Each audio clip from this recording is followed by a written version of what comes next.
News from top drives this week. Part 2 of Asia Pacific Revival coming soon.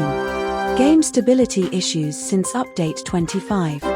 4 events finishing tonight.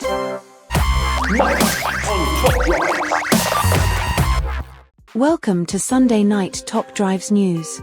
My name is Jennifer. Tonight's lead story is, Part 2 of the Asia Pacific Revival tag is coming near the end of April.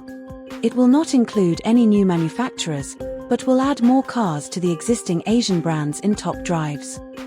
Robin from Hutch suggested that there may be some trials challenges once Part 2 is released.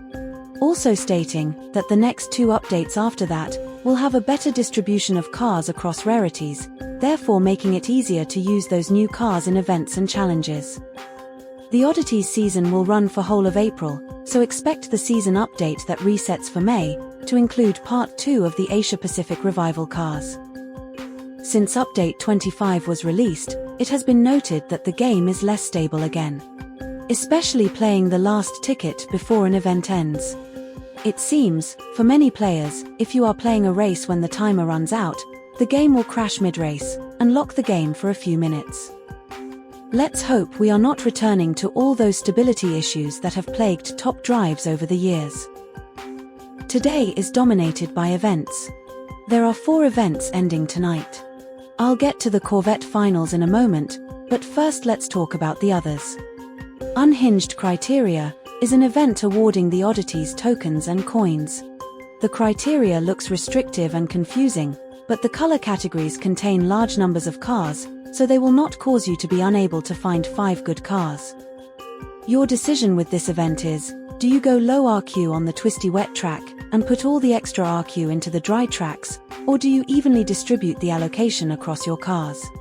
Mike is playing with an RQ42 4-wheel drive standard tire car for the twisty wet tracks, and the reliable Mitsubishi MIEV Evolution for the faster wet tracks. As with all the Oddity events so far, this is another difficult one.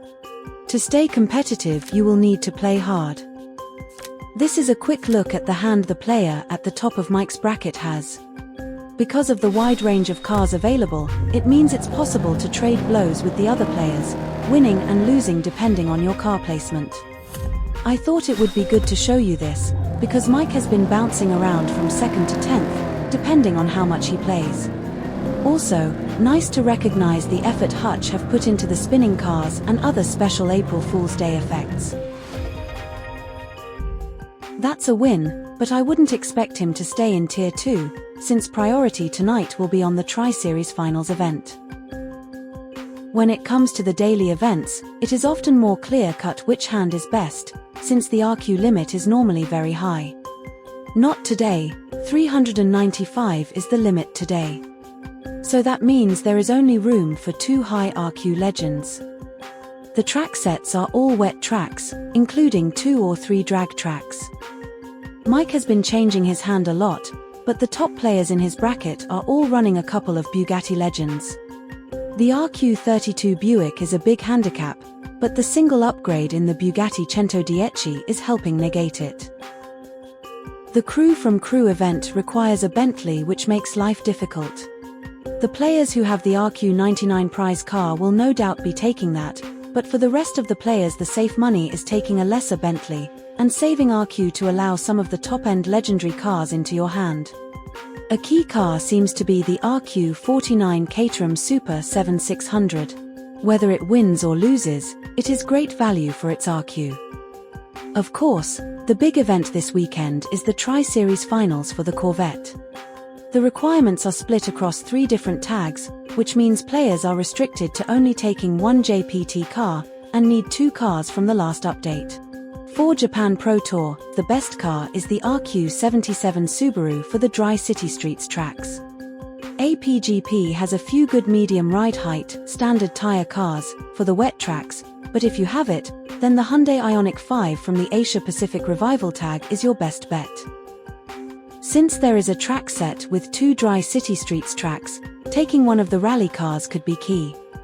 The Hyundai Accent has better acceleration than the i20s on the drags, and performs well on the city streets track, despite its lower handling figure. This is Mike's Hyundai Accent at 222 taking on a maxed 323 i20.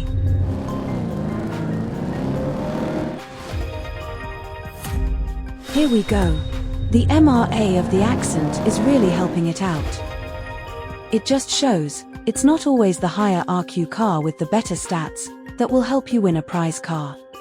This is not the whole picture. When I bring in the new Suzuki, you will see a lot changes. However, if you own one of the two new slick tire monsters, then they would be better to use as your Asia Pacific Revival cars. I think it's an interesting event. I think it is a great way to use some of the new Update 25 cars, without relying on them too heavily. Good luck in the finals. Make sure you play enough tickets, and don't forget to claim the free objectives packs. That is all the news for this week. Thank you for watching. Have a successful week and I will see you back here next Sunday night.